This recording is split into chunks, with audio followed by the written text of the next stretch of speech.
उसमें अशोक गहलोत के पुत्र का सीधा मुकाबला था गजेंद्र सिंह शेखावत से, और उसमें वैभव गहलोत को हार का मुंह देखना पड़ा था। तो शुरुआत तो वहीं से हो गई थी।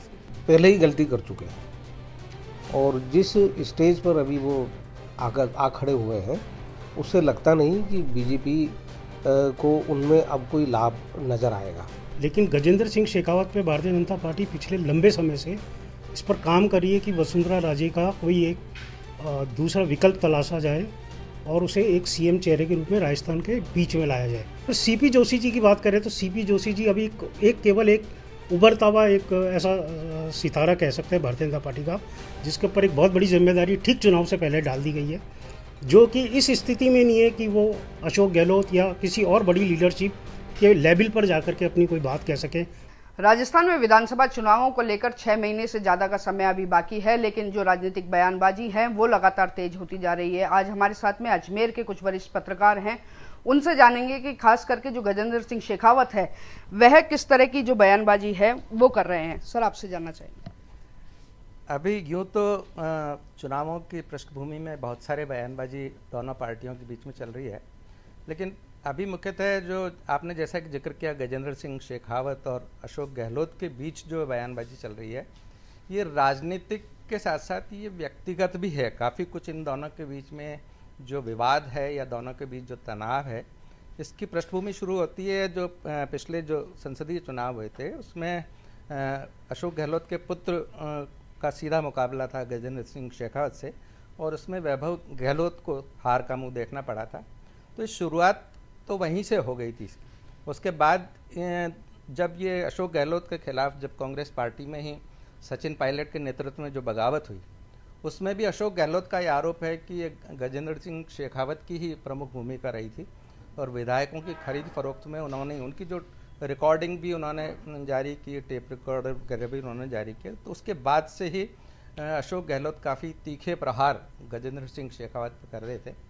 उसके बाद ये संजीवनी क्रेडिट कोऑपरेटिव सोसाइटी का मुद्दा उनको मिल गया, तो उसमें जो गजेंद्र सिंह शेखावत की जो भी भूमिका सामने आ रही है, हालांकि सिर्फ अभी एसओजी के स्तर पर ये मामला चल रहा है और इसमें अभी उच्च स्तर पर कोई जांच नहीं हुई है, कोई प्रमाण उनके विरुद्ध सीधे तौर पे सामने नहीं आए, लेकिन वो जो बयानबाजी जब उनके व्यक्तिगत तौर पे उतरी और गजेंद्र सिंह शेखावत अभी जो पिछले 2-3 दिनों के दौरान जो और अधिक आक्रामक और गंभीर रूप से उन्होंने जो कहा कि भाई वो दशानन हो गए हैं और उनके ये 10 सिर हैं जो महंगाई और भ्रष्टाचार और ये सारे जो मुद्दे हैं, तो उसका मुख्य कारण जो रहा पिछले दिनों के दौरान जो अशोक गहलोत ने संजीवनी क्रेडिट कोऑपरेटिव सोसाइटी के मामले में इनके परिवार के लोगों पर भी जब आरोप लगाया, इनकी पत्नी पर, इनके पिता माता, इन लोगों पर भी, कि उन लोगों का भी इसमें पैसा, और वो पैसा उनकी कंपनियों में डाइवर्ट किया गया।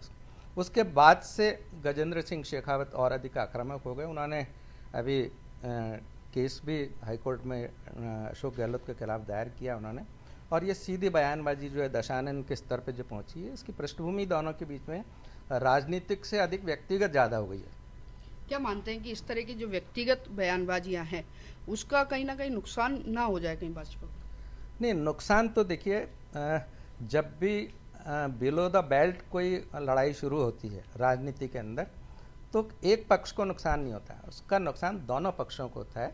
उसमें जो बयान देने वाला व्यक्ति है उसको भी नुकसान होता है, और जिसके विरुद्ध बयान दिया जा रहा है उसका भी नुकसान होता है। दोनों ही तरफ से एक्सपोज होते हैं लोग। एक अपने राजनीतिक कैलिबर के, अपने स्तर की दृष्टि से नीचे गिरता है, तो जो बुद्धिजीवी लोग हैं उनके सामने उसका स्तर, उसकी जो सोच है, उसके विचार हैं, वो सामने आते हैं। वहीं दूसरी तरफ सामने वाला भी एक्सपोज होता है, तो दोनों को नुकसान होना है अगर इसमें होना है तो। सचिन पायलट को लेकर के भी उन्होंने एक बयान दिया कि यदि सचिन पायलट हमारे जो नेता हैं उनसे सहमत है, प्रधानमंत्री नरेंद्र मोदी के लिए उन्होंने कहा, तो बीजेपी में उनका स्वागत है। देखिए, पायलट जो है पहले ही गलती कर चुके हैं और जिस स्टेज पर अभी वो आ खड़े हुए हैं उससे लगता नहीं कि बीजेपी को उनमें अब कोई लाभ नज़र आएगा। देखिए, राजनीति में कोई आदमी पाला बदलता है तो लाभ हानि ही देखी जाती है। जिस समय ज्योतिरादित्य मध्य प्रदेश में भाजपा में शामिल हुए और लगभग उसी समय की स्थिति है, ये दोनों आपस में मित्र हैं, एक ही शिक्षा दीक्षा भी इनकी साथ साथ ही हुई है, तो उसी समय ये सचिन पायलट ने भी राजस्थान में लगभग बगावत का जो झंडा बुलंद किया था, ये जाना चाहते थे। लेकिन कांग्रेस के कुछ विधायक जो है वो पार्टी छोड़ना नहीं चाहते थे, इसी वजह से उनका जो दांव है वो सफल नहीं हो पाया। अब उसके बाद से अशोक गहलोत चूँकि राजस्थान में एक बहुत जटिल किस्म के राजनेता माने जाते हैं, साफ सुथरे सीधे साधे भी माने जाते हैं, लेकिन जटिल राजनेता हैं। उन्होंने तब से ही सचिन पायलट को टारगेट पे लेके धीरे धीरे धीरे धीरे इस स्टेज पे ला खड़ा किया है कि अब ऐसा लगता है कि शायद सचिन पायलट जो है राजस्थान से लगभग अप्रासंगिक हो गए हैं। इसीलिए आपने देखा होगा कि अभी सचिन पायलट ने जब गांधी जी के तस्वीर के साथ में अपना अनशन शुरू किया तो 5 घंटे में ही समाप्त हो गया।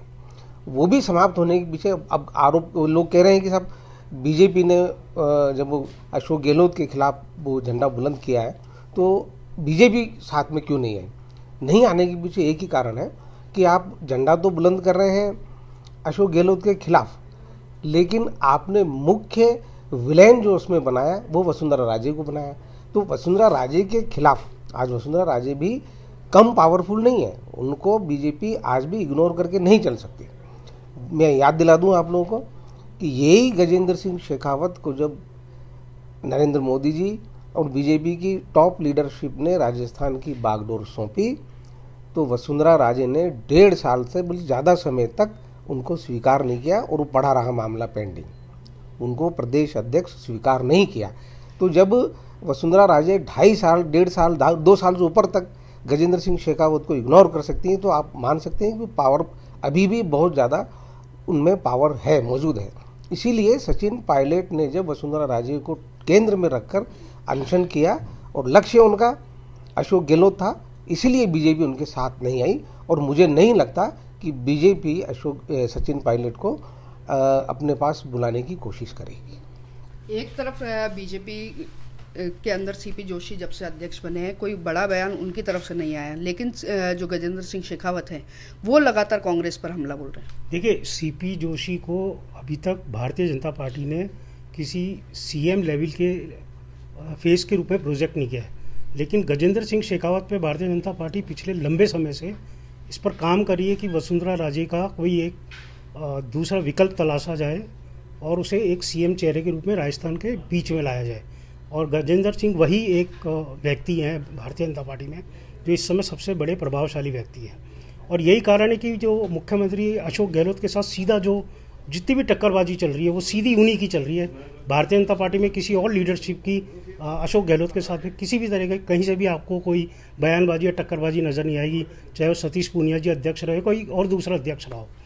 तो सिर्फ अगर सीपी जोशी जी की बात करें तो सीपी जोशी जी अभी केवल एक उभरता हुआ एक ऐसा सितारा कह सकते हैं भारतीय जनता पार्टी का, जिसके ऊपर एक बहुत बड़ी जिम्मेदारी ठीक चुनाव से पहले डाल दी गई है, जो कि इस स्थिति में नहीं है कि वो अशोक गहलोत या किसी और बड़ी लीडरशिप के लेवल पर जाकर के अपनी कोई बात कह सके या उसको कटाक्ष कर सके। ये इस समय कह सकते हैं। जब सीपी जोशी को अध्यक्ष बनाया गया, आपसे जानना चाहूँगा, तो कई माना जा रहा था कि विरोध भी हो सकता है सीपी जोशी का, क्योंकि साइलेंट रहे हैं राजस्थान में, इतनी कोई सक्रिय भूमिका प्रदेश लेवल पर उनकी नहीं थी।